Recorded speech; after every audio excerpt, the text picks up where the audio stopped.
is busy incurring debts of her own. Life at Versailles is a never-ending cycle of archaic ritual and formality. There are ceremonies for the waking of the king and queen, for dressing, for dining, for retiring to bed. To keep herself amused amidst the drudgery of ritual, Marie presides over a parade of increasingly outrageous fashion.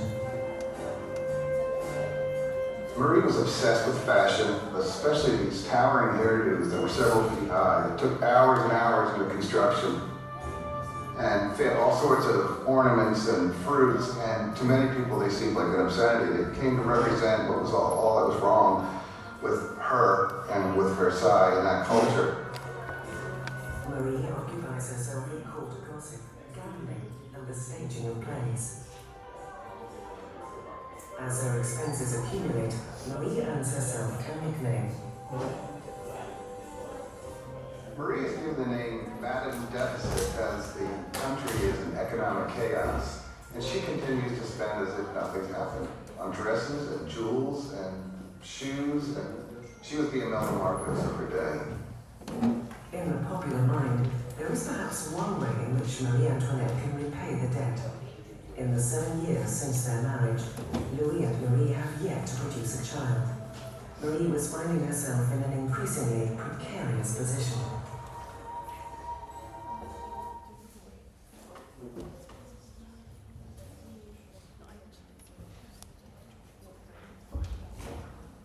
Okay, good morning everybody.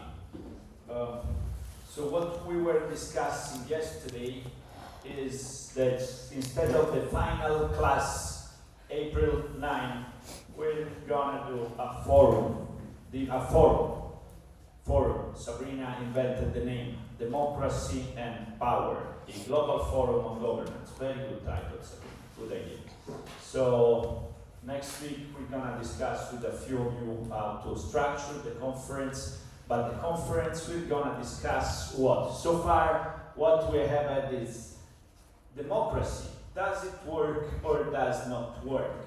First question, good principle or bad principle? What is the concept of democracy? Is the Western idea of democracy as liberal democracy good or bad? This is one point we have. Second point, which is related, is should political institutions be connected to the traditions and the culture of different populations? Should the political institution emerge from the culture, from the specificities of the populations, of the tradition, of the cultures? So this is going to be the two main topics. What I'm thinking is to add other topics. So we can do, I think we can do 3 hours in the morning, like from 10 to 1 o'clock, from 10 to 13. We do 2 panels, and then we do 3 hours in the afternoon, like 3 to 6. 2 panels more, okay? 6, then we're gonna party because the course is over. So, I already talked to my colleagues, so the director of the department is going to make a short introduction. I also asked Professor Bizzo to join, but he's not in Messina that day. But we're gonna cooperate with other classes, especially with the political science class, which is on the 3rd year. And do you know what time is? You know, Nassim, I think. What time is Cusumano lesson? Political science. Exactly 11 to 1. Monday, Tuesday, Wednesday, 11 to 1. 11 to 1. Okay, so when we get back to the normal timing, that here is from 9 to 10, we go to that class and we talk to them. Then we have contemporary history. So contemporary history is first year, right? No, it's second. Second year. So you're doing it right now? Yes. What time are you doing this? Thursday, Friday. 2:30 to 4:30. Yes. Friday. Thursday and Friday. What time? 2:30 to 4:30. Afternoon. So Thursday and Friday afternoon. So also Professor Merlino is going to join, and so we're going to discuss with them. Also the rector is going to support this. We're going to have credits. I think we can have 0.25. Yeah, we could even have 50, but it's complicated because it overlaps with the classes. But I'm gonna take care of this. Okay? So we set up a global forum. I'm thinking of doing it in Aula Cisano, or let's see, or Aula Campania, the biggest classes and nicest classrooms we have. Then, next week. So next week I also have the need to start the class at 11, from 11 to 1 on Monday and Tuesday. Then we get back to the old schedule, 9 to 8. Okay, it's okay for everybody, 11 to 1 Monday and Tuesday? Yes. Okay, so we move it. Alisa, please write it in the WhatsApp group and I will write on Teams, okay? I wrote yesterday. Good. So Monday I'll see you at 11 o'clock. Tuesday I'll see you at 11 o'clock. Wednesday we get back to the old time. Okay. So now, what is the point? Today class is we went through enlightenment. Enlightenment as a movement of ideas. You know, movement of ideas which politically is based on on opposition to absolute monarchy, absolute power, through division of the powers of the state, Montesquieu, constitutionalism, Montesquieu, and this is one point. The other crucial point is individual rights. We think that the most important thing is the individual, where basically Western societies are individualistic societies in the sense that they think that single person is kind of sacred, is holy, cannot be touched upon by political power, so is entitled to a number of natural rights or human rights that belong to them because they are humans, because they are human beings, and so they must be respected. The rights, as this was first, thought by Locke, the right to life, to be sure that your physical body is preserved, that you cannot be killed.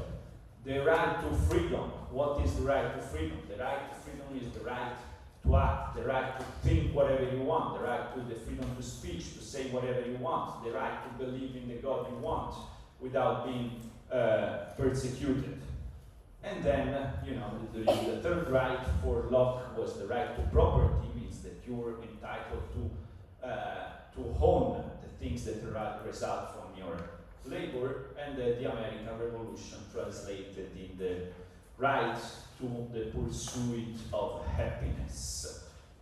So, this is enlightenment. This is the thing that, Western civilization came up through modernity and through these enlightenment ideas. And they say that the enlightenment say through these ideas, which are good ideas, which are based on reason, which are based on a scientific method, which are based on the fact of thinking of politics in a rational way, in a scientific method, and with the idea of progress, meaning to make life better in the future, to make the future better than it is, we can, think of the entire world, because a world based on this principle would be better for all the humans. So this is why, since then, Western societies think that it's good to bring enlightenment principles also to other countries. The general ideas, like for example, you have many countries in which religion is still dominating over politics. So we say they are still in the Middle Age situation.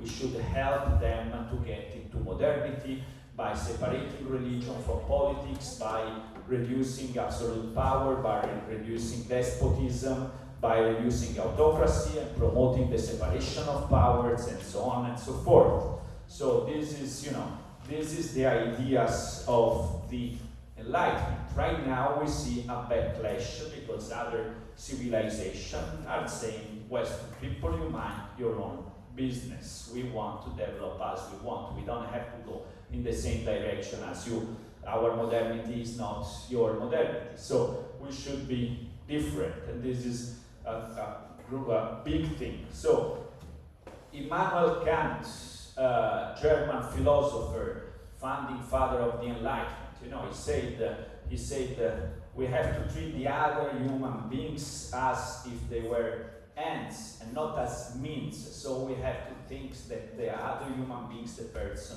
are sacred, are crucial, are essential. And he also wrote this book on the perpetual peace. So he said if we promote this enlightenment, this way of reasoning, of addressing everything through reason, we can get a world in which there is peace. It doesn't look this way in our days, evidently, because we're facing again the problem of war. But enlightenment people thought that using reason, using the logos, using the words, using the languages, using a scientific method to fix problems would overcome the problem of war. Instead, we are in a difficult situation. So, we have seen that the ideas of enlightenment brought about the American Revolution, which was an independence war in which 13 colonies separated from the King of Great Britain. And they wrote the Declaration of Independence and the Constitution, which was very much shaped by the ideas of John Locke, through the idea of natural rights, the idea of the right to resist that they put at the beginning of the Declaration of Independence, which is still the preamble of the American Constitution nowadays. So they use the ideas of Montesquieu to promote separations of power, and they also use the ideas of the ancient Romans, of Cicero, to promote the idea of the Republic and to establish the first Republic. Because at that time, in Europe and all over the world, we still had monarchies, mostly. So, the American Revolution established the first big republic over the world. Then we have seen that there were 13 colonies, and it was difficult to have a single constitution and to roll all these 13 colonies all together. So they developed the idea of a federalist country, the Federalist Papers. This is the American Revolution. Then yesterday we saw the French Revolution. What is the French Revolution specificity? How is it different? Many things are in common, but French Revolution is much more inspired by Jean-Jacques Rousseau more than John Locke ideas. So, whilst for the American Revolution the goal was to limit the power of the government, and to say the government is only intended to preserve our individual rights, Rousseau, what does he say? We need a strong government, a strong action of the political power in order to promote equality among citizens. Why? Because in the American territory it was an emigration from the United Kingdoms, and it was a situation of equality already. The people who escaped or who flee England to go to the United States, they were more or less equal in that situation. Whilst in France, since centuries, you have, a situation which was based not on equality but on inequality. Inequality between the aristocrats and the clergy and the rest of the population. Okay, so let's go again through how the French Revolution came up. Well, to tax the bourgeoisie. Power rarely yields of its own volition, and the French aristocracy was no exception. The French participation in the American Revolution had aided the economic crisis further. The strain was too much. and the French monarchy could not respond adequately under the pressure. The revolution started to take shape when the controller of finances, Charles Alexander de Calonne, proposed reforms for eliminating the budget deficit by taxing the aristocracy. The privileged classes were not too pleased with the idea, but Calonne's successors proceeded with the plan, which led to an eventual revolt by the aristocratic bodies. In 1789, elections were held for the Estates General, a body consisting of the clergy, the aristocracy, and the commoners. King Louis XVI gave free rein to the press, who labeled the event as a reconstruction of the state. The electors elected 300 individuals for the clergy, 300 for the nobility, and 600 deputies for the commoners, known as the Third Estate. The Estates General convened in May of 1789. A fundamental issue tore the assembly right down the center line. When discussing how the voting process should work, the clergy and the aristocrats claimed that the assembly should vote by the estate, whereas the commoners wanted to vote by head, or individual members. If the assembly voted by head, the Third Estate could outvote the other two bodies on any issue. Similarly, if voted by the estate, the other two bodies could outvote the Third Estate. After the constant back and forth, the Third Estate threatened to declare themselves the National Assembly. They had support from the church, so they could do so. On the 20th of June, the commoners were locked out of the regular meeting hall. They swore to write a new constitution for France. The king had to yield once again, and he convinced the nobles and the clergy to join the National Assembly. In July, the assembly was renamed National Constituent Assembly, but the king was not as honest and endearing towards the Third Estate as his decision presented it to be. The political instability was mounting pressure on the king when another problem reared its ugly head: lack of food supplies. The harvest of 1788 had been inefficient, and the food problems were not going to go away. The king started to assemble armies under the cover of night. Rumors started to circulate, questioning the motivations of the king. The notion on the streets was that an aristocratic conspiracy was underway, and the king and the nobility had teamed up to oust the Third Estate. This brought on the Great Fear of July 1789, when peasants, in a fit of panic and desperation, revolted because of the gathering of troops and took control of Bastille, a large fortress that was a symbol of the old regime. The event proved that the peasants were much more dangerous and had much more authority than the bourgeoisie had given them credit for. Basking in their newfound street power, the peasants started to revolt against their lords in the countryside and provinces. If left to its own devices, the social phenomenon was only going to gain momentum. So the nobility decided to stop it in its tracks, even if it meant sacrificing a little for the sake of saving the rest. In August, the National Constituent Assembly abolished the feudal regime and presented the Declaration of Rights of Man and Citizen. The new document was a novel and unprecedented concept that would have undermined the monarchy and the status quo, and the abolishment of the feudal system would further disrupt the system. The king did not sanction either reform. By September, So, Declaration of the Rights of the Man and of the Citizen. We want to get to this point. So, when we're talking about the French Revolution here, we're not interested in what happened as historical events, right? But we are interested in the ideas of the French Revolution and in the new ideas brought about the French Revolution. To this end, we analyze this text, Emmanuel Joseph Sieyès, and how it brought about this declaration, the French Revolution and the Declaration of the Rights of the Man and of the Citizen. So we wanna see this work, because this work was written by a member of the clergy who wanted to support the Third Estate. And so he wrote, what is the Third Estate? And introduces a number of crucial concepts that still nowadays are crucial for our politics. These concepts are the concept of the nation, the concept of equal rights, the concept of citizenship, the concept of constitution, and the concept of constituent power. The nation. Yesterday we already addressed the nation. What is the nation? The nation is a body of individuals who lives under the same laws, has equal rights, and have the same representatives.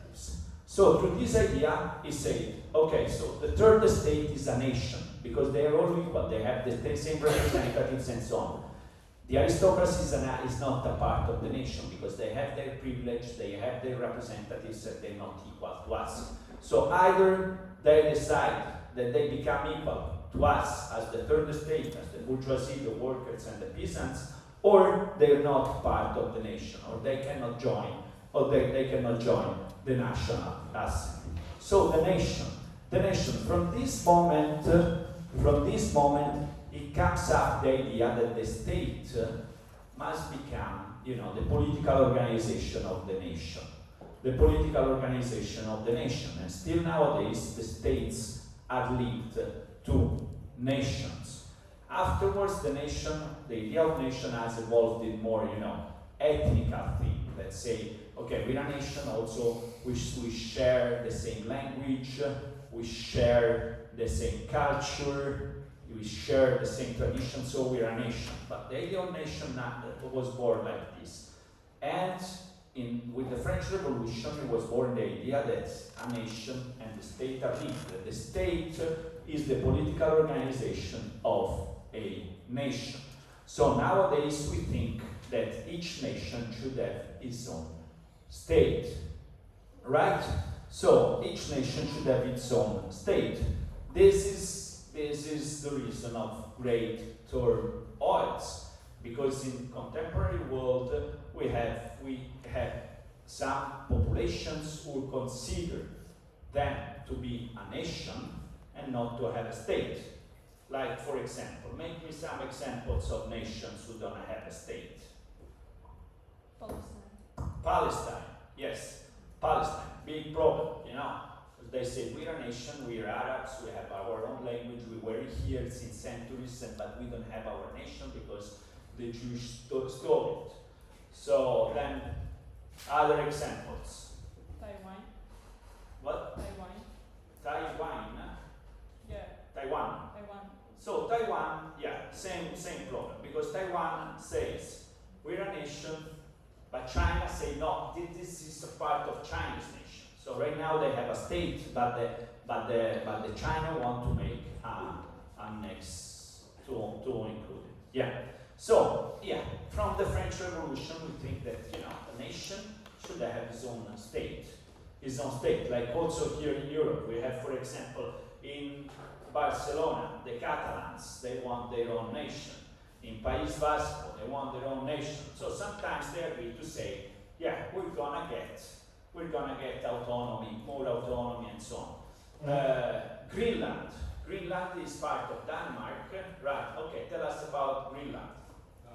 They are on a monarchy, basically, so they in parliament they have 2 seats, and they issue a kingdom rule as per alliances. Yeah. So what happened yesterday? The elections, the Democrats would say, liberals won, they are moving for a slower independence move, basically. Exactly. So Greenland, same thing. They are under the Danish kingdom. They're part of the Danish kingdom, but they say we are a nation. We have our own language, tradition, and blah blah blah. So we want independence. And Donald Trump say, very nice idea, but we're gonna make you part of the United States. So we have all these nations. The nations, nationalist movement. They say we're a nation, but we do not have a state. We have, many examples in contemporary world in which we have this nationalist movement. Ireland, they split it from the United Kingdom, but North Ireland remained as an independent part of the United Kingdom, so they have civil war in the 80s and in the 90s because Irish Republican Army wanted to succeed, wanted independence. So, with the French Revolution, it was born this idea that a nation must have a state. Here we only had a political definition of the nation. It's a body of individuals who have the same rights, who live under the same laws, and have the same representatives. The notion of citizen. The citizen is the individual member of the nation, of the national community. How is this citizen defined? The citizen is, one person who has the same right as the other citizens. So citizens have equal rights. So they say the aristocrats are not citizens of our nation because they have privileges.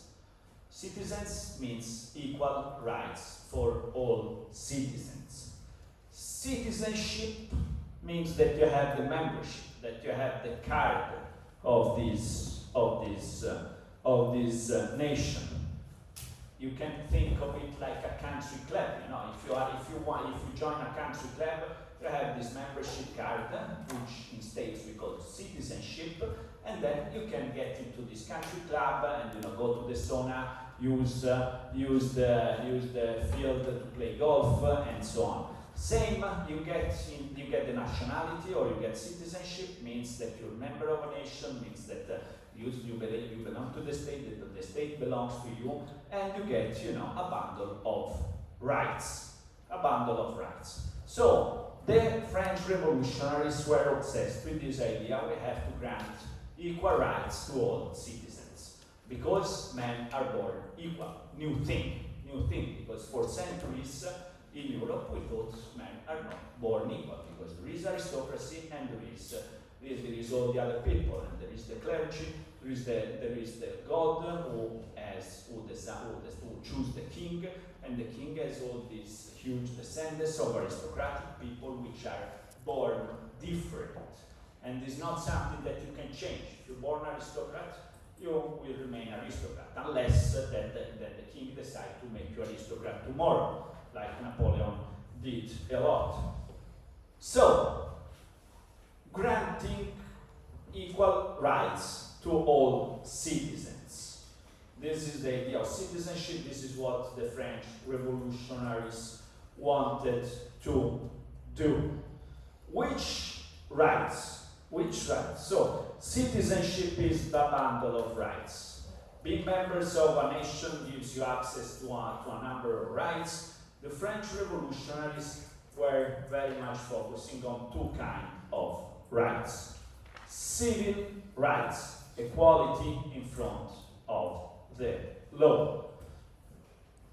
Equality in front of the law, because the third estate was not equal to aristocrats in front of the law. They have different regulations.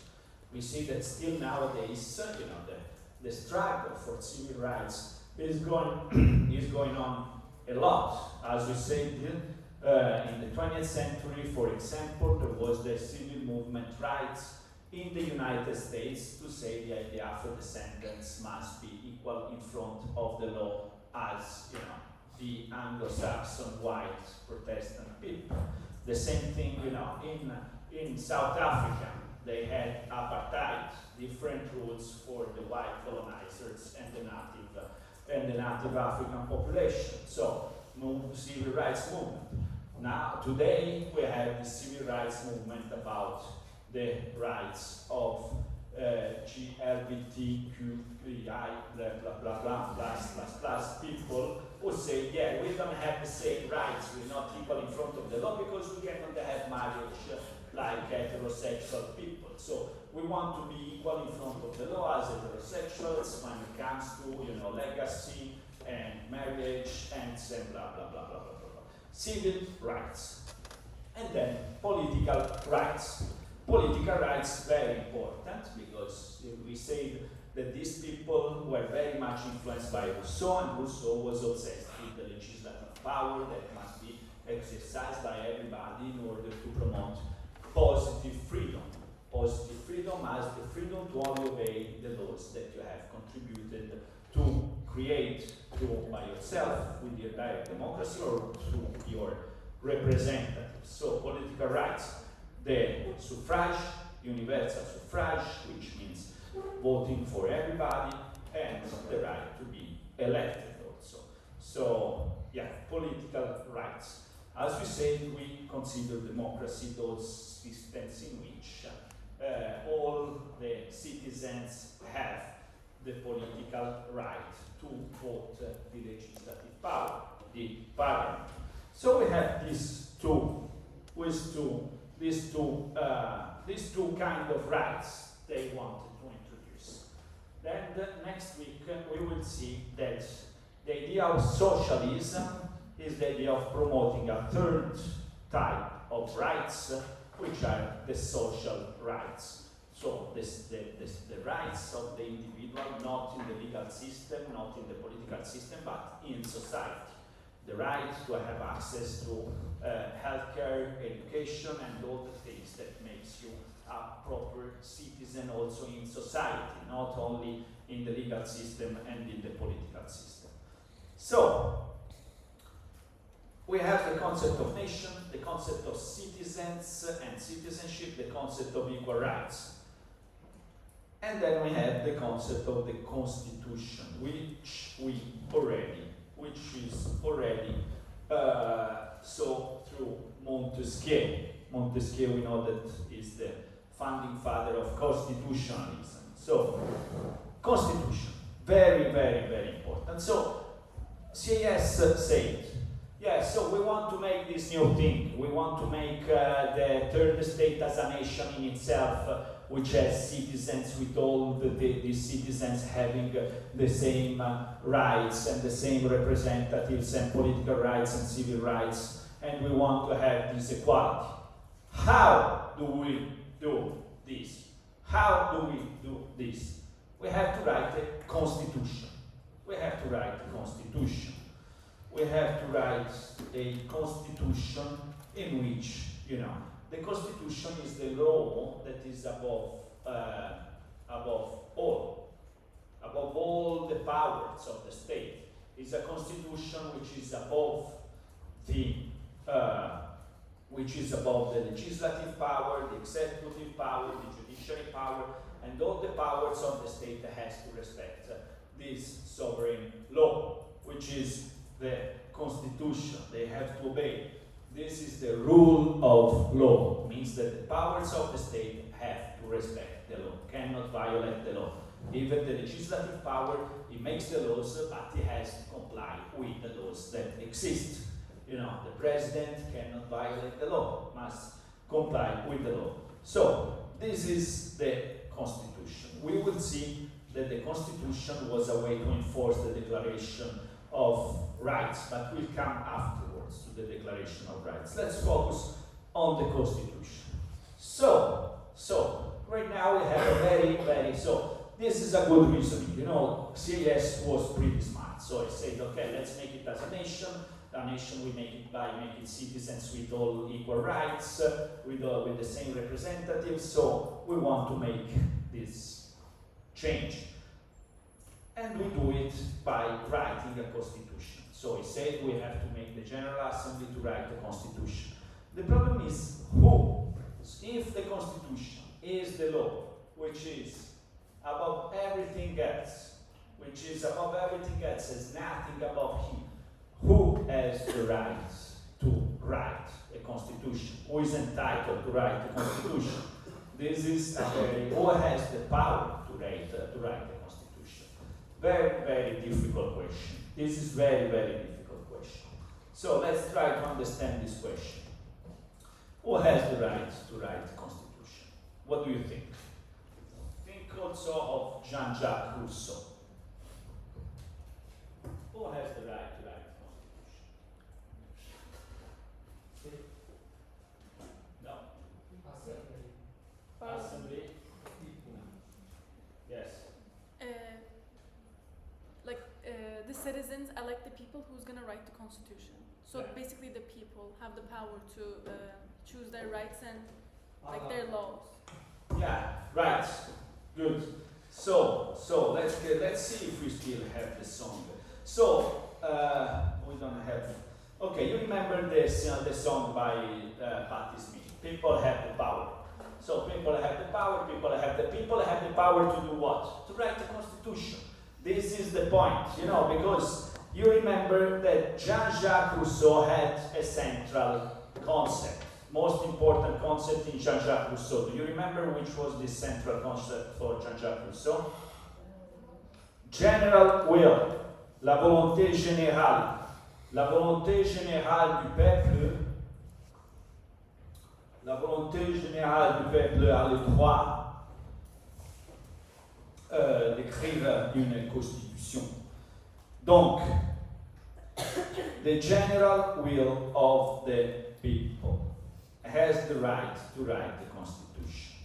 So, people has the power to write a constitution. This is democratic foundation. You know, this is democratic theory. So, we have the constitution is the law above everything else, but we have a power above the constitution, which is this power. How do we call this power, which is above the constitution? Is the constituent power. Is the constituent power. So, the people, the general will of the nation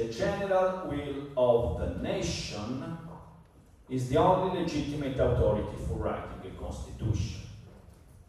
Professor, Yeah, there is no slides. Thank you. Yeah. Okay, so the concept of general will is taken from Jean-Jacques Rousseau, you know, and Sieyès took it and rethink it as a constituent power in the French Revolution. The general will of the nation is the only legitimate authority for writing a constitution. You know, is the source of the constitution, is the way we can implement a constitution. Constituent power is the power that is given to the general will of the nation to create or form a constitution. The ultimate source of power creates a constitution is the will of the nation. The constituent power, okay, we will see this. I'm going to ask you the question because this we have to think together. So, how do people exercise the constituent power? How do people exercise the constituent power? Where the constitutions come from? Think of the constitution of your country, and let's see. Let's start with the easier, which is Italians. Italians. How many Italian students we have? Raise your hand. 1, 2, 3, 4. Okay, 4 Italians. What is the constituent power? How was the constitution written? How do we start a constituent assembly? What is the result? What is the political events? What is the historical thing that brought us to to have a national assembly, to write the constitution? In our case, it was the Second World War. Sorry? In our case, Yeah. it was the First World War. Yeah. And in general, I think it's whenever it comes to a massive revolution and there's a need to put in order. Yes, exactly. So what happened in the Second World War II in Italy? In World War II, Yeah. we have the fascism. So we have Mussolini, Yeah. which was it was no democracy. It was this totalitarianism, which there was no more liberty, no more freedom. People didn't have the freedom of word, of speech, of religion, of nothing, basically. So there was this need to restore individual rights. Also because before our nowadays constitution we had the Statuto Albertino, which was completely different because it was a rigid constitution. Therefore, the laws could not be changed, and it was not written by the people of Italy, but it was chosen by the sovereign. Therefore, there was the need of a constitution who could represent the whole country. So we have fascist regime, which has its own constitution, its own powers, and blah blah blah blah blah, and the situation. So we have a constitution, which is the fascist constitution, basically, as a concept.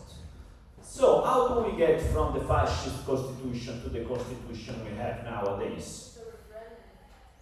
Yes, and before the referendum, before the referendum, we had, you said at the beginning. The assembly. What? The assembly. And before the assembly? The Second World War. World War II. What happened during World War II? What do In you Italy, what happened in World War II? There was the fascist regime Yeah. with the concentration of powers in the hand of one person. Yeah. You mean unification? This was No, So we had this fascist regime. So what happened during the fascist regime? When we had World War II, what happened in World War II?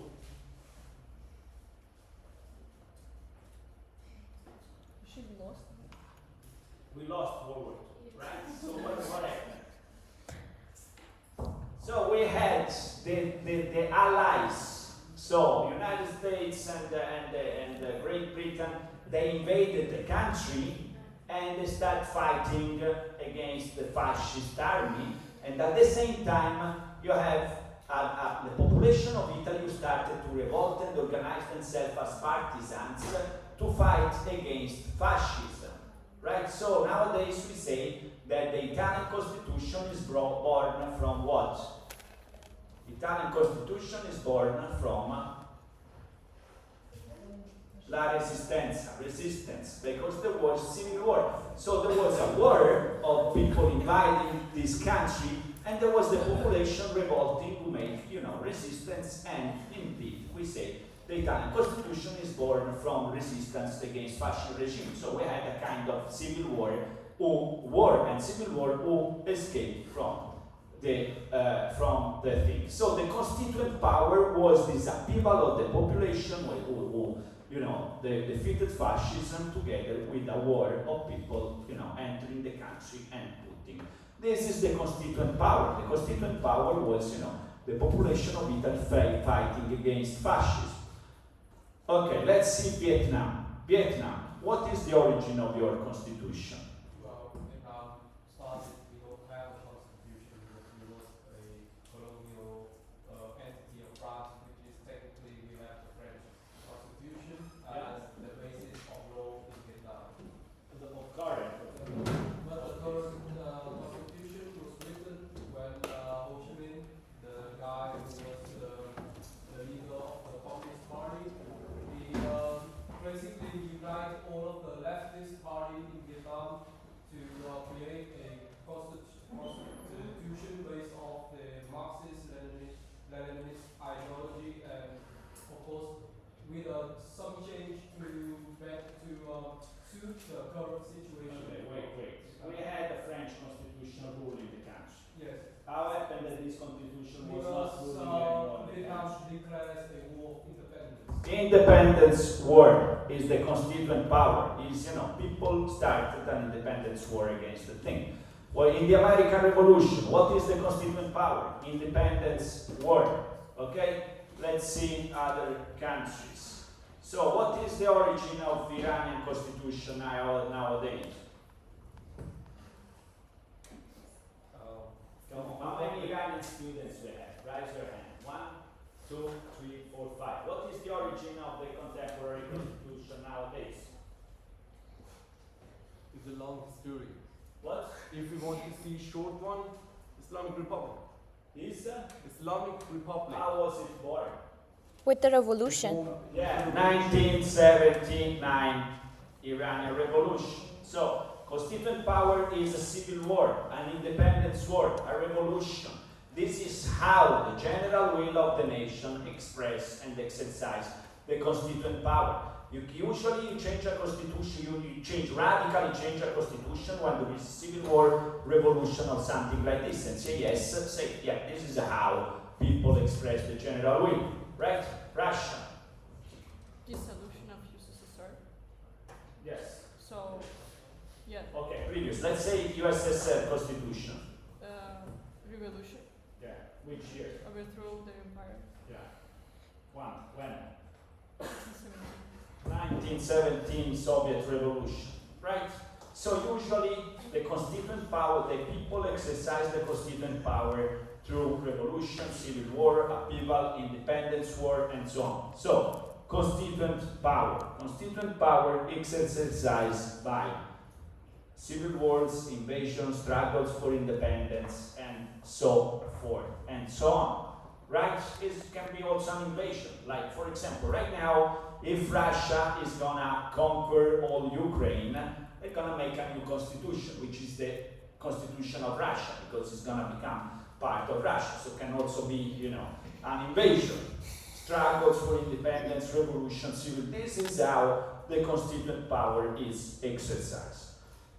So, during the French Revolution, the constituent power was exercised through revolutionary actions, such as storming the Bastille, forming National Assembly, and also drafting the Declaration of the Men and of the Citizens. Okay? So, we have this situation. So, CIS say, okay, we have to create our own nation, our own state in which we are all equal with our citizen rights. So they stormed the Bastille, they took the power in 14 July 1789, and then in August they say, okay, right now we are all equal. Abolition of aristocracy. Abolition of aristocracy. The aristocratic system, the feudal system, ruled Europe for centuries and centuries and centuries. The French Revolution abolished it and made, the republic.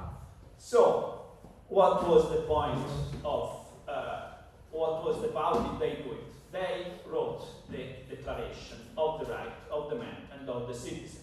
And we have a wonderful presentation on this topic. Hello? Yeah. Should I come? Yes. Let's find this presentation.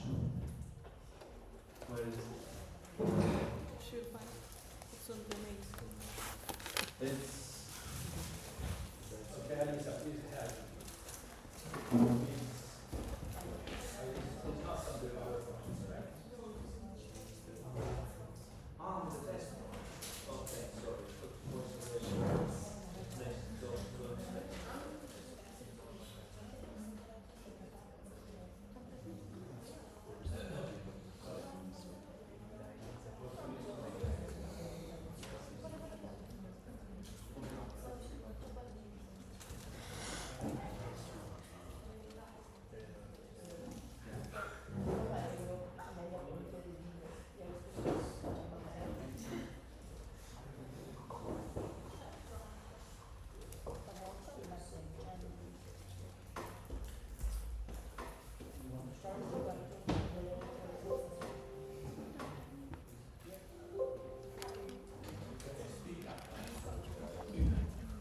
Thank you. I'll be presenting about the Declaration of the Rights of the Citizen.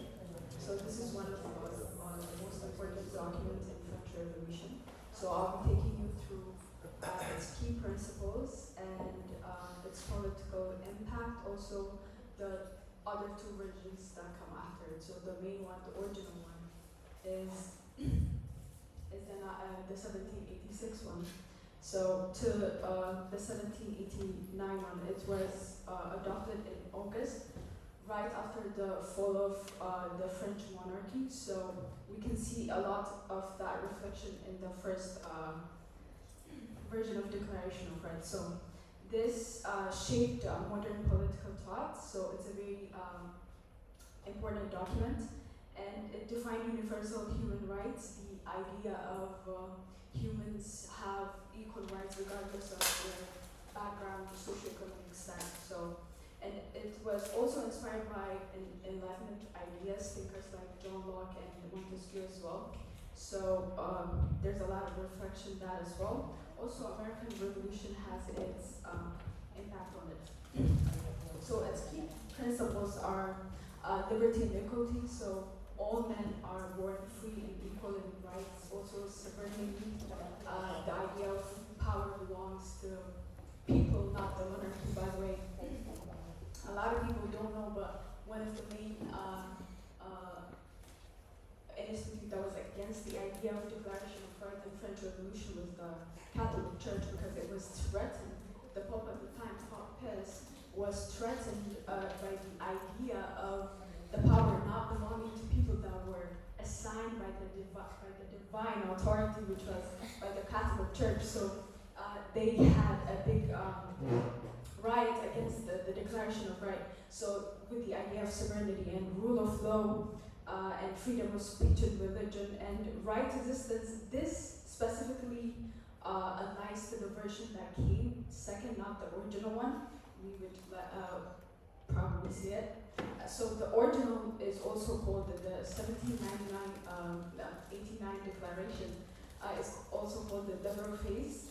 It was created right after the fall of monarchy and French Revolution. So it had enlightened ideas. And to mention some of the articles, you can say men are born and remain free and equal in rights. This is one of its main. It's also why it's called the liberal phase, because it had the idea of individualism and a lot of liberty and freedom. And when it says men are equal, it actually is saying men. So one of historical point at this time was about the French playwriter Olympe de Gouges, if I'm not pronouncing her name. She wrote against this particular article. She was later excluded by at the time of Reign of Terror, because when it says men, when it actually says men, it actually says men. It was it excluded women in total. So it's a big historical point. Also, law of the expression of general will, free communication. So these are some of its articles and its impact. Mainly, like I said, it focused on limiting monarchical power. So it was more freedom, individual idea. So the second one, it's also called radical phase. It's to mention that its main difference was mostly to include social welfare system, like educational system. So it didn't only talk about individual rights and freedom, but also included social societal impact. So we can say the goal of society is common happiness, or public assistance is sacred duty. These are some of its articles, so we can see that it includes these. So that's why it was another version.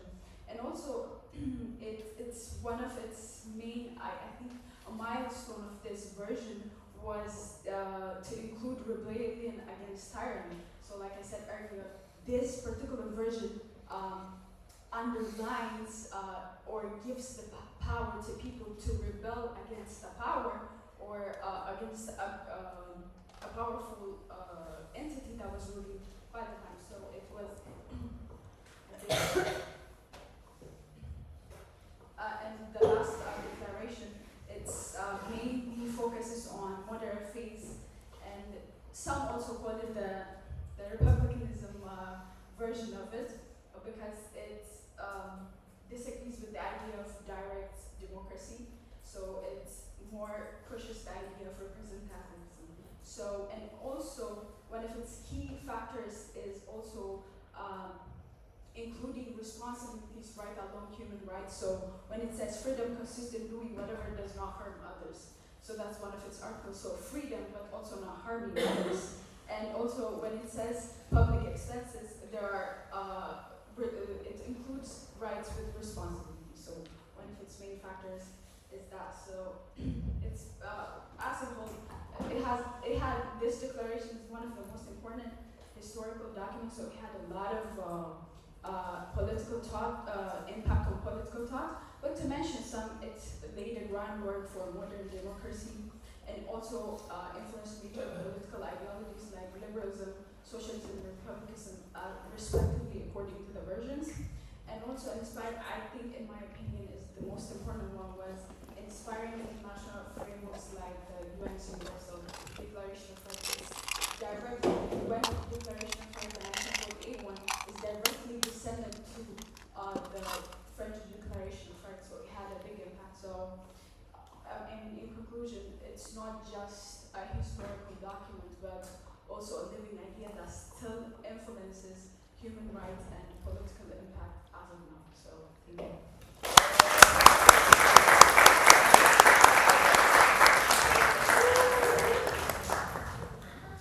One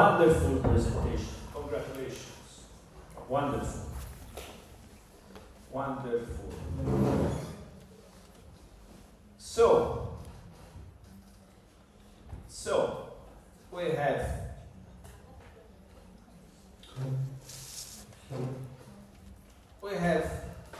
this constituent power. They exercise the constituent power, and so they overthrown the ancien regime, the old regime.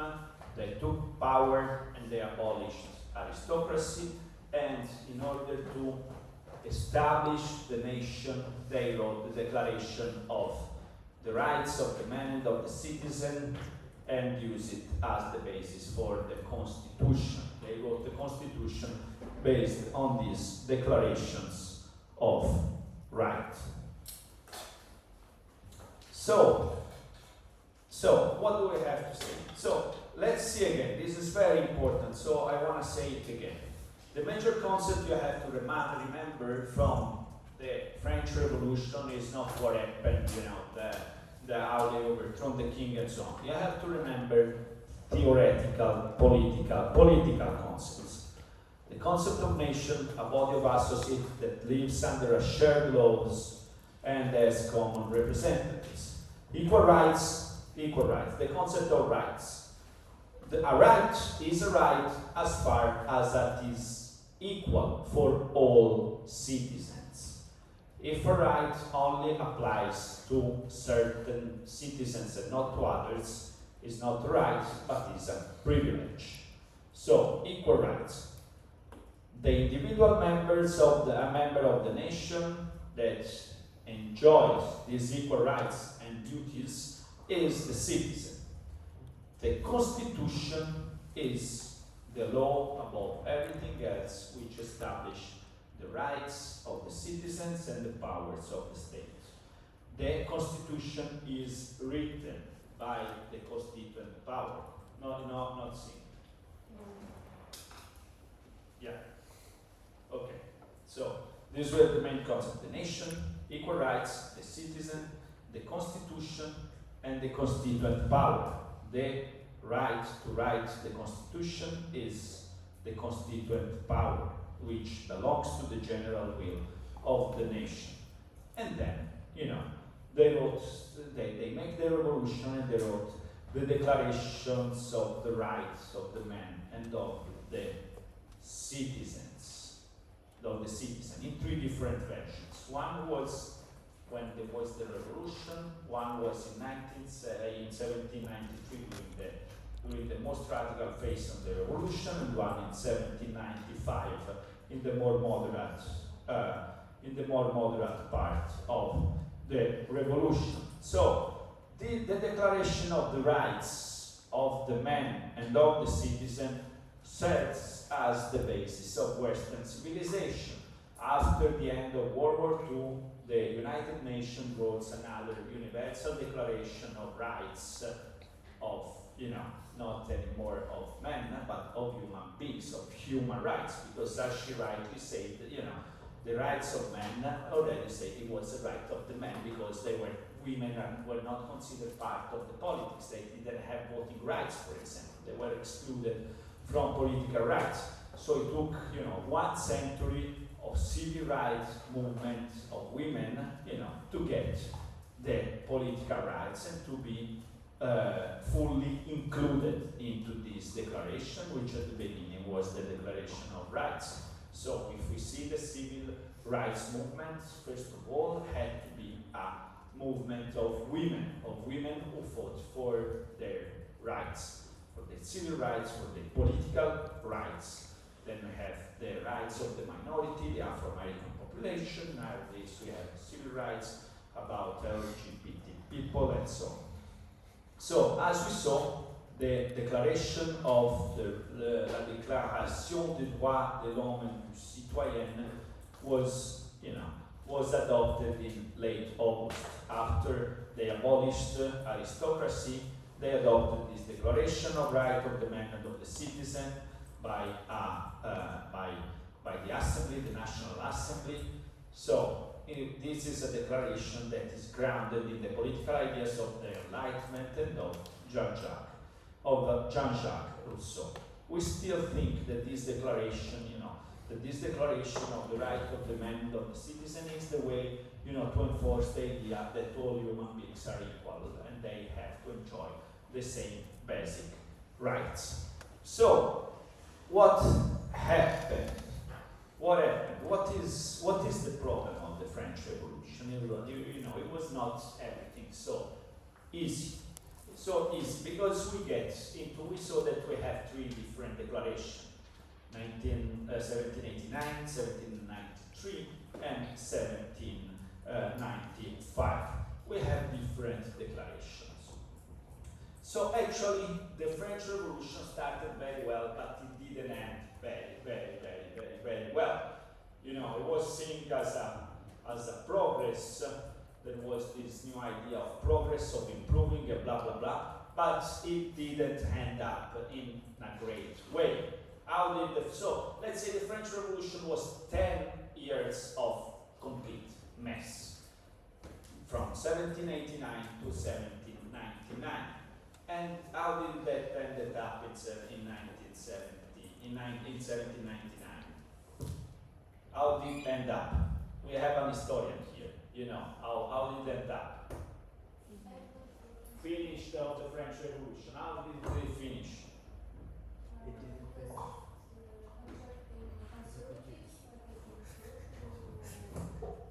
We have a big important guy. Napoleon. So after 10 years, they had Napoleon who restored the empire. He made the French Empire.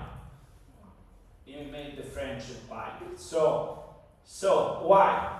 So they wanted, to make progress in rights and blah blah blah, and the republic and the democracy, and they ended up in having an emperor again, which was, centuries and centuries they thought the emperor was not anymore done. Why? Because they started to change, they really wanted to revolutionize everything, but it ended up in a big mess in which they were killing each other so much, and at the end they felt the need to have a very strong person who take control. Why? Because we can say that we understand that the revolution was very much based on this Rousseau idea of the general will. So you have to listen, there is the popular sovereignty, la souveraineté populaire. You have to listen you have to give power to the people, and every time the people express their general will, you have to make changes according to the general will. So this happened in the fact that they continuously say, the will of the people is to kill all the aristocrats, and to kill the monarch, they kill the monarch. To kill all the aristocrats, they kill the aristocrats. To kill the enemy of the opposition, and they kill the opposition. To kill the strangers, to go war. So huge mess, which they could not, fix. So there was a guy who was really the main leader of this idea that we have to go on and express and listen to the general will and change the constitution according to the general will. And this was Maximilien Robespierre, the leader, let's say, of the Jacobin movement. So now I'm going to make a presentation on the Maximilien Robespierre, which I prepared. Yes.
his career. He was born in 1758, Polish family. Of course, he received good education and inspired by Enlightenment ideas Rousseau, elected to States General in 1789. About role in the revolution. 1792 helped execute King Louis and led the Committee of the Public Safety. The region of the terror soldiers executed.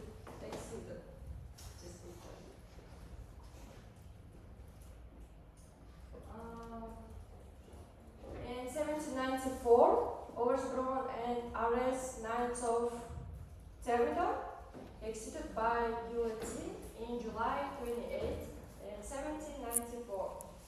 In conclusion, defender of democracy but used terror, his ideas shaped modern France, still debated today, revolutionary hero or ruthless dictator. Yes.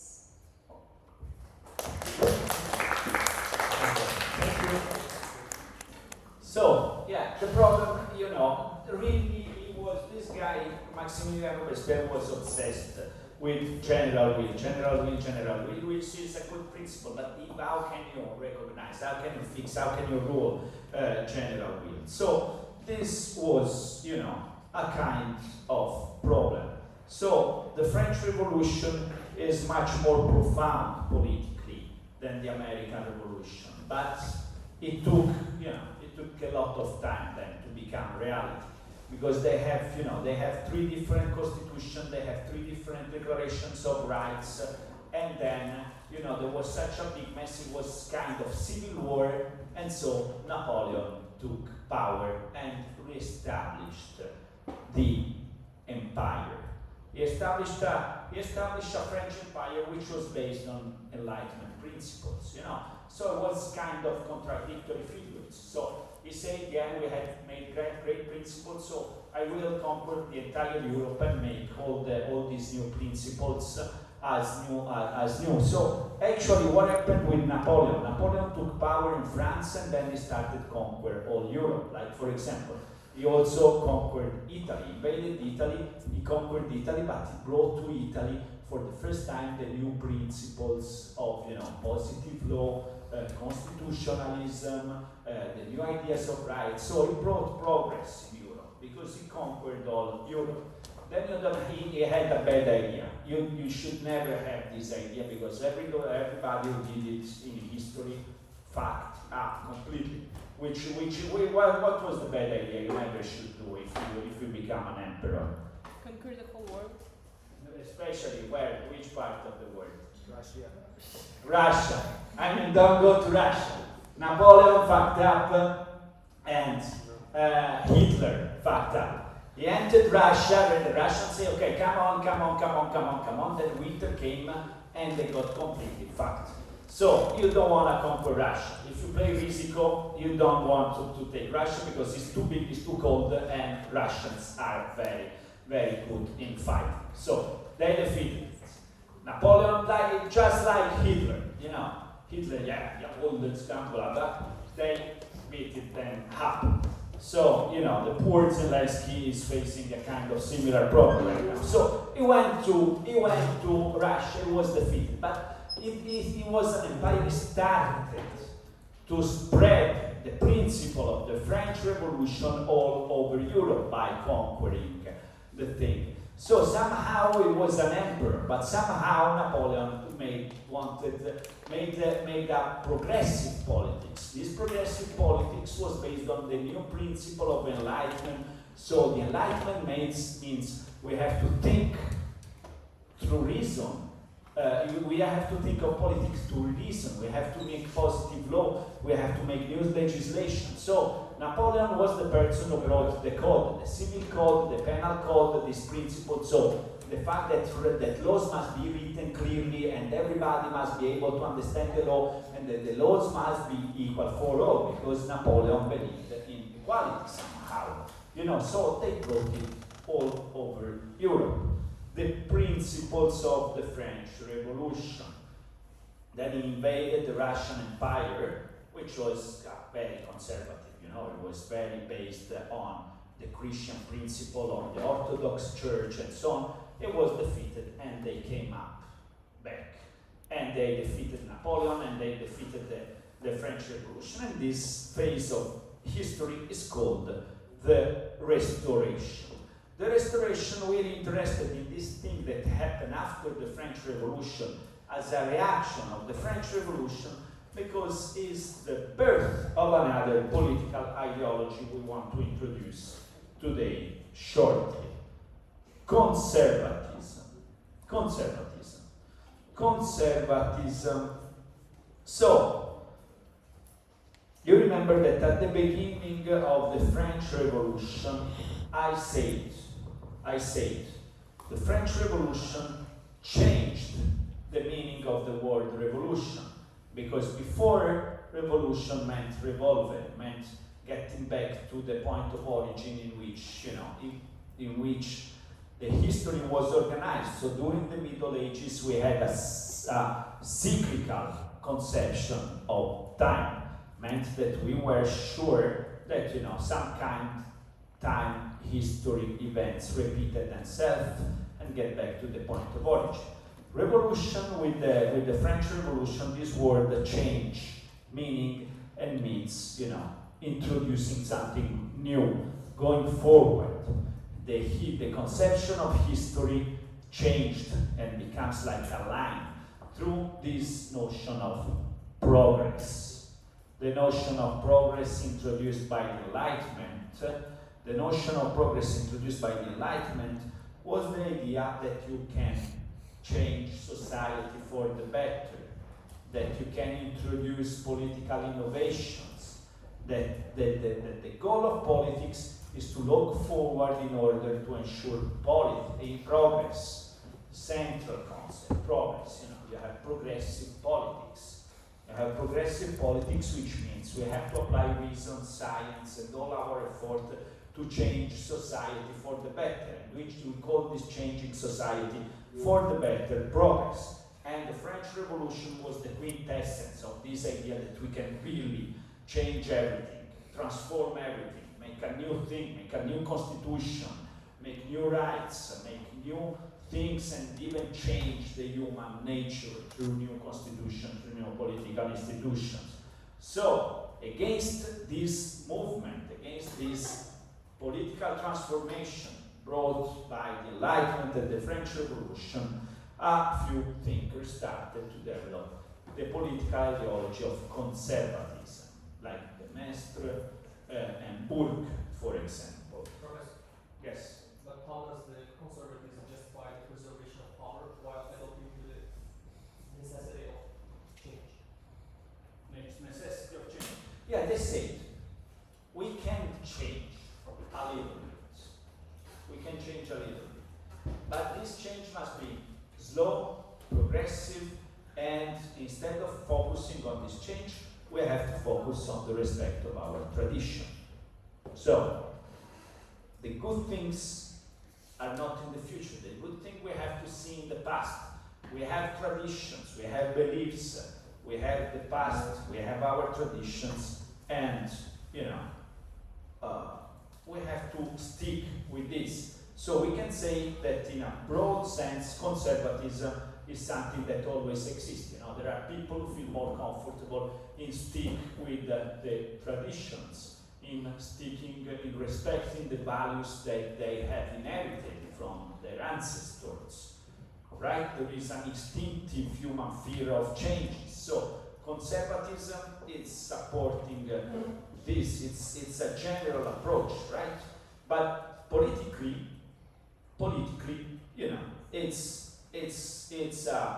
it's an attitude that values the past, that they think the past is more important than the future. The future is unknown. From the past, we have traditions, and we have to preserve this tradition. And also, for example, inequality. They don't believe in equality of human beings. They say, yeah, we're different by nature. So this was born when they said, yeah, right now you want to promote this democracy in which all the ignorant take power, all the, illiterate, all these new mass of barbarians which don't even know how to read, take the same power as we, that we are aristocrats. We have been, we have been educated for centuries. We have grown with the idea of aristocracy means becoming better and better. We're elegant. We have the best instruction. So that is, equality thing is bullshit. You want to make all men equal, but all men are not, all human beings are not equal. There are natural differences which are rooted in the tradition and in nature, and we have to acknowledge that there is this difference. So this is how conservative, was born. Also conservatism is rooted in Aristotle theories, like Aristotle said, yes, slavery is natural, or also Confucius as a possible other persecutor. Confucius also had a more conservatist approach. So basically conservatism is the opposition, is all the political doctrine that are against the ideas of progress as they come up with the French Revolution. So before modernity, it didn't exist conservatism. Why? Because you have a question? No. You were closing the line. Okay. So in the Middle Ages, you could not have conservatism. Why? Because everything was conservative. Middle Ages was, everything was conservatism, because it was ruled for the Catholic Church, the Roman Catholic Church, and the Roman Catholic Church and every religion tend to be conservatist. Why? Because when you believe in a religion, you think that in the past you get the Messiah, you get the Holy Bible, you have the holy texts, and that you have to stick in these texts that are in the past. And then in these texts, in these messiahs and in the religion, you have the good values that you have to stick with. You have, the good morals, the good principle, the good tradition that you have to stick. So religions tend to be conservative. It's not always true, but in general, the principle of religion is that you have already, the truth in the past. So you have to stick with this. And so for all the Middle Ages, there was not conservatism because everything was conservative. As a political ideology, it came up as a reaction against the French Revolution.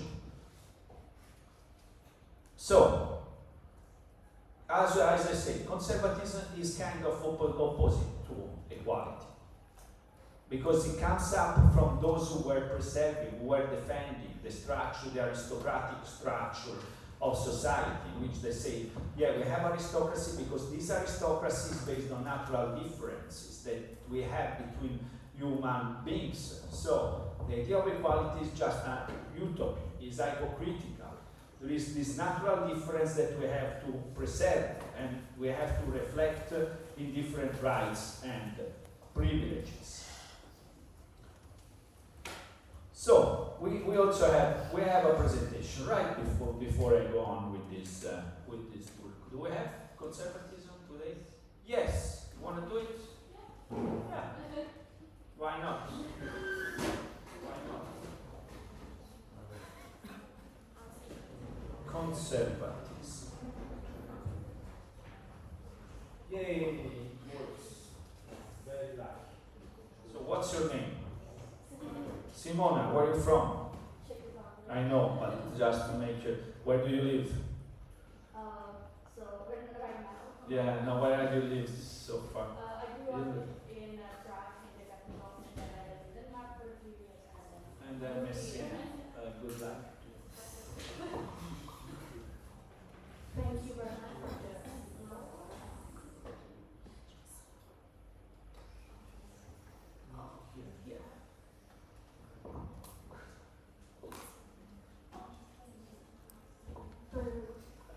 Yes, so it's very on point for me to talk about conservatism because originally from Central Europe, it's a region where conservatism ranks long and deep, and especially we talked about the divide between Northern and Southern Europe, and similarly there has been, and there still is a very vivid division between the West and called the East. I don't like the word East because Prague lies more western than Vienna, so I find it a bit pejorative when they talk about it as Eastern Europe.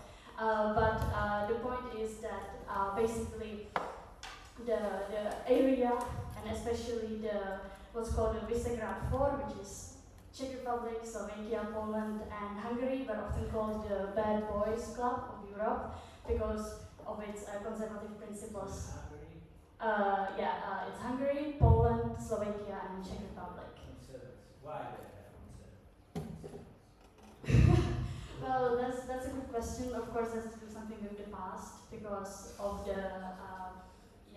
the influence that Soviet Union had over them for more than 50 years. So that has hindered the progress. But now it's of course like with the political developments and with certain influence operations that are in this region that are trying to basically give Ursula von der Leyen and a lot of other European leaders a headache. So yes, but. Soviet Union was not considered. No, but for me, or what I have read, that could be is that because the access to education was so restricted, so was the freedom of speech and civic engagement in general, some ideas that have of course flourished in Western Europe, as in case like of political participation and just political plurality in general, or just different ideas, that's something that was not present. So maybe that's one of the reasons why the change, especially right now, the generational change is so slow.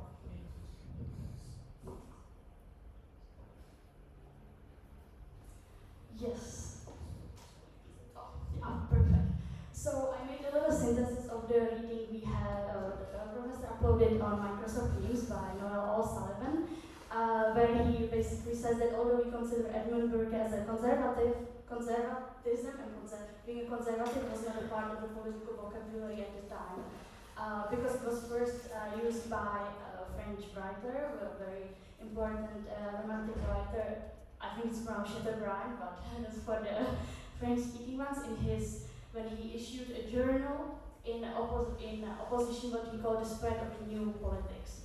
And what is basically presented in the reading we have on Teams is basically that conservatism is not an opposition to change, not even a radical change, but is an opposition to change on preconceived ideological grounds.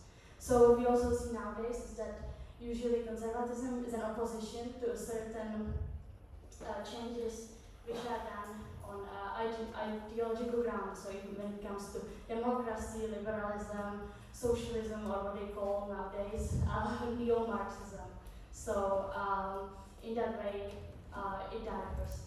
So it was first used in 1818, and then the American National Republicans started calling themselves Republicans, and it was also used to describe the British Tory Party, which these two were probably the most influential conservative traditions. And in the readings, he distinguished three main schools of thought: reactionary, revolutionary, and moderate. And the moderate was particularly influential in the British conservative tradition. And I really liked a quote that he also mentions in the chapter, and that is that conservatism seeks more precisely to develop a theory of limits that will not only enable it to cut through the various ideological systems that characterize the modern world, but it will also provide a principled defense of political realism.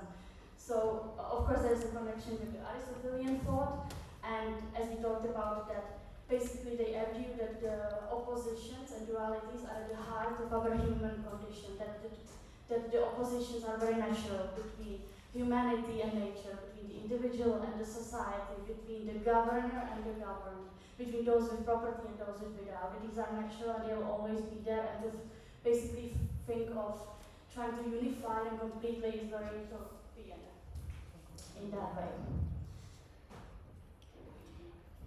Why I think it's very important to talk about conservatism is this. And the map shows, the map with the different colors shows where conservative parties that are based on conservative values are in government, either on their own or in coalitions. So as we can see, there are only, I think before it was only 3 countries in the European Union that didn't have conservatives in the government, and it may change because, for example, in Portugal, although they are not in the government right now, their presence in the parliament quadrupled since the last elections, and now they are facing a snap election as well because of a political turmoil. So we can see that the European political reality is conservative, and it can also be seen on the other graph by the Economist, which basically shows the development of how many votes they have won. And you can see that conservatism was especially very popular in the 60s and 70s. Then it declined because it was challenged by the SD, the Social Democracy, and lately, unfortunately, also by the rise of the hard rise, which can be seen as of today, 2025. We are meeting at the basically the battlegrounds for the most votes. It has been shown the most probably in the recent German elections. And what I also wanted to highlight is that what are the reasons behind conservatism being so strong in Europe? So of course historically it was the upper middle class, which was also called the silent majority. But what indicates a broader societal shift is that it's shown that young Europeans, so we are talking age groups of 18 to 25 years old and then 25 to 35, they are increasingly more voting for conservative and even ultra-conservative and very extreme political movements. So here I showed a different graphs from the recent elections to the European Parliament, which showed that, for example, in France, young people guaranteed the national rally, almost a landslide victory in France, or the same, like very similar situation also happened in Belgium, which then also sparked snapped elections. And in Germany now it even increased. In the recent elections, I think they had a support of 28% from young men between 18 and 25, and of course in Italy it has been also significant. I have linked two articles if anyone would be interested about why. Why is it happening? Why young people, which, like let's say 10 years ago, were at the forefront of like a societal change in a way that they were always advocating for a fight against climate change, for equal rights, for social justice, why is this insane change basically to the other side of the political spectrum. So there's just a little bit of contemporary relevance about why should we study conservatism and how does it matter now.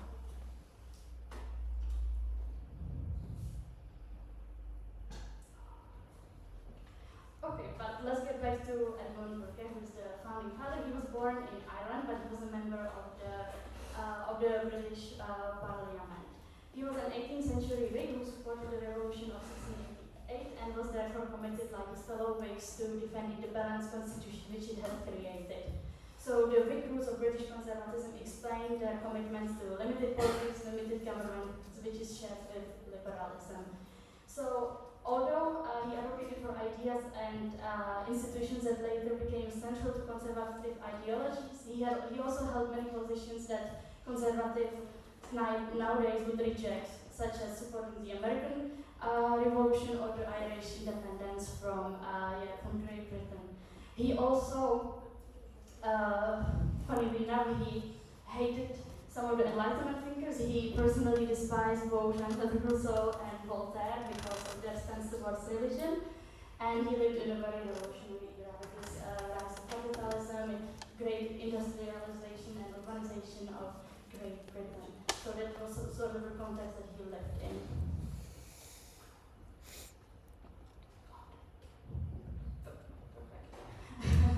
So his main work, Reflections on the Revolution in France, were written in form of a letter to a young Frenchman who asked him about his opinions on the situation in France. And he compares the revolution in France to the one in England in 1688, which basically considered the English Revolution as the correct one, as the just one, that it was a restoration of the traditional authority and rights, while he considered the French one a violent break with the past.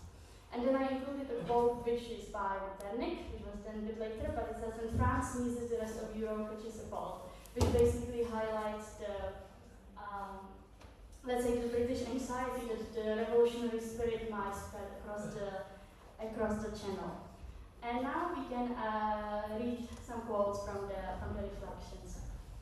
"We ought to see what liberty will please them to do, before we risk congratulations which may be soon turned into complaints." So he Basically, throughout the whole book, he maintains a very cautious stance about such what he called political catchwords as liberty, equality, and the rights of man. He insists that liberty entails responsibility and accountability as well as respect for the rule of law.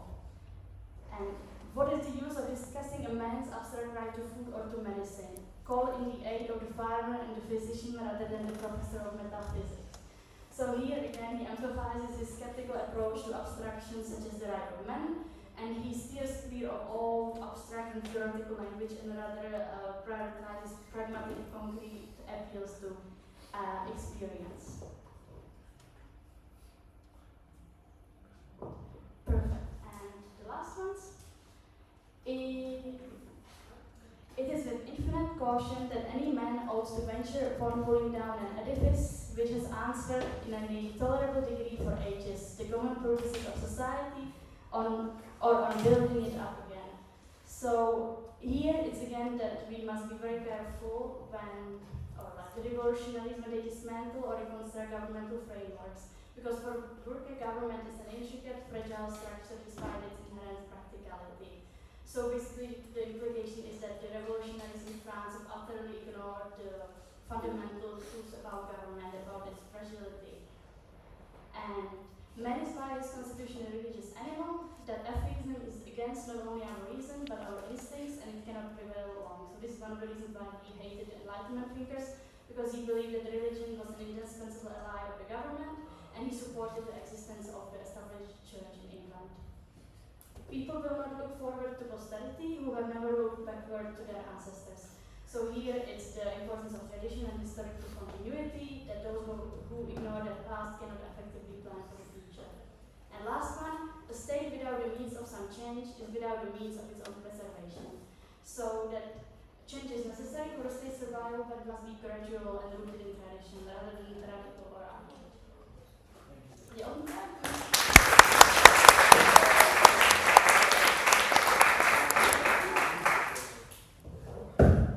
Great presentation. Thank you so much. Thank you very, very, very, very, very much. Wonderful. So,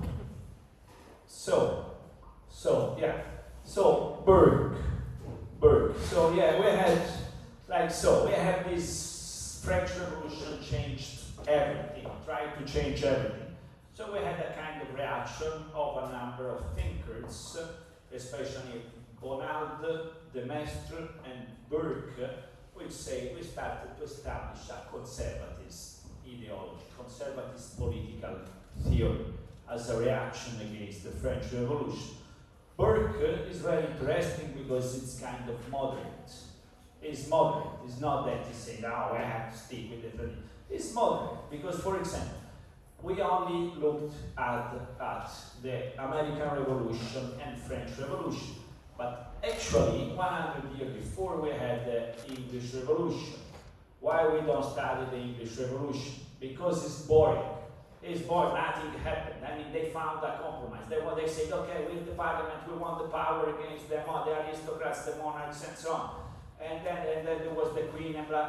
So they find, a way to compromise. They find a good compromise between the aristocratic forms and the thing. They had a constitution that is still nowadays in place. So if you look at Great Britain as a society is very modern, but in terms of political institutions, they really always try to find a compromise. They still have the Chamber of the Lords, they still have the Queen.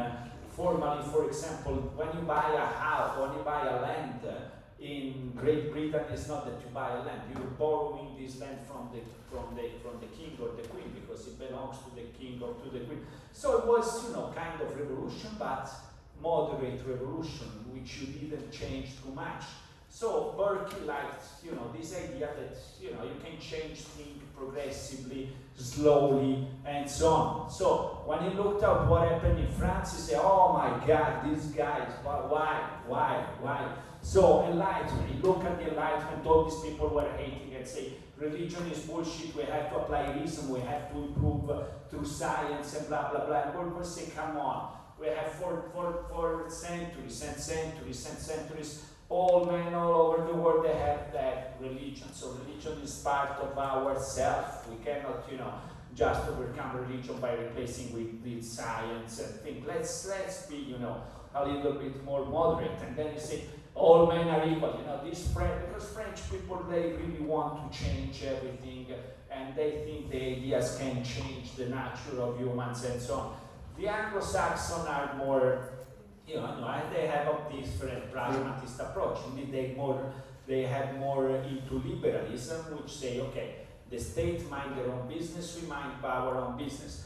The French Revolution wanted to change everything, wanted to use politics to change society, to make a new direction to history. And Burke will say, that's not the right approach. So we have to preserve traditions, and let's be honest, Burke say, we're not equal. We were not born equal. We don't have equal capacity and so on. So a conservative approach say we have to be honest and acknowledge that all human beings are not equal, and so we have to govern the differences. We have to acknowledge the difference. We have to promote a political system which respects traditions and which, yes, look at the future, but all the energy to go to the future is taken from the past, from tradition, from our beliefs, from our roots, and so on. So this is conservatist thinking. Then you link in conservatism to contemporary world, and it's true that we have a conservative turn, but I would say we have nationalism today very much, and also some kind of new fascist, far-right fascist movement. Okay, today is Wednesday, so we go to the next week. Next week we go to another interesting topic, which is socialism. The Industrial Revolution and socialism. So wait. So I want to say, so far we have analyzed political doctrines such as republicanism, we have analyzed the liberalism, democracy, we have conservatism. Next week we go to socialism, and also I look back also to liberalism. Then at the end of this, you must have, a clear set of understanding of the main political ideology, and so we will start a debate about, how do you identify. Then we go to the 20th centuries. In 20th centuries, we have also to discuss fascism. We don't have presentation of fascism. You want to present on fascism? Good. You want to do it? Very good. So yeah, because I'm a bit allergic, so I usually do not explain fascism, but right now it's very important political ideology which is coming up, so we have it. So next week we close with again socialism and liberalism, and we debate a lot next week, okay? Together with the midterm exam. Ciao, ciao.